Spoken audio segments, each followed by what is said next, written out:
Question of the day. What privileges do men have? 50% of the population of the United States is women, and yet we make up 27% of Congress, 27% of the House of Representatives, and 25% of the United States Senate. And there's never been a female president. Out of the 46 that we've had, they've all been men, and 45 of them have been white men. 64% of domestic violence homicides are women. And in spite of being 50% of the population in Fortune 500 companies, women make up 8% of CEOs. Jobs that are considered feminine, like being a teacher, being a nurse, being a nanny, are all woefully underpaid, while jobs that are considered masculine, like being an engineer, being a contractor, being a business owner, are all very well paid. Women are blamed for choosing lower paying positions. But when we decide to pursue leadership positions, we're quite literally blamed for the disintegrating family structure in America. Things like vasectomies and Viagra are covered by most health insurances. Men's reproductive rights are never up for debate. Their Viagra and their vasectomies are quite literally covered by their insurance. And yet women's reproductive rights can be the law, can be in the Constitution, and still be revoked.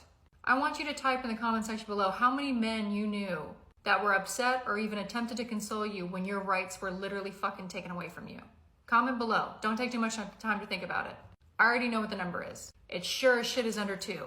If a man so much as asks us out to dinner, we have to put out to give him a return on his investment by buying us food.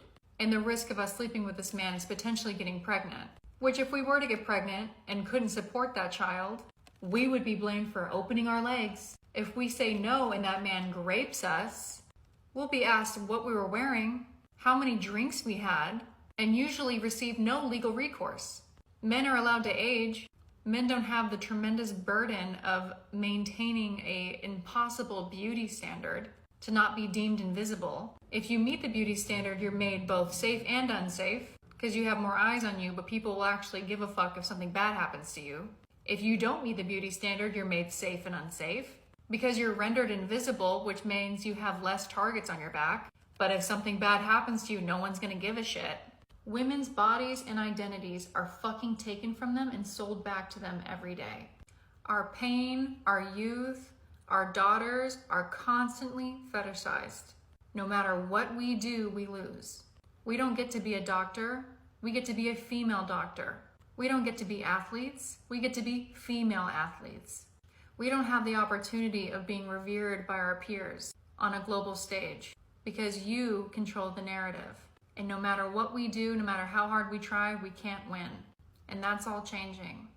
You gave us just a little too much power, and we're gonna take it back. But we have a long way to go.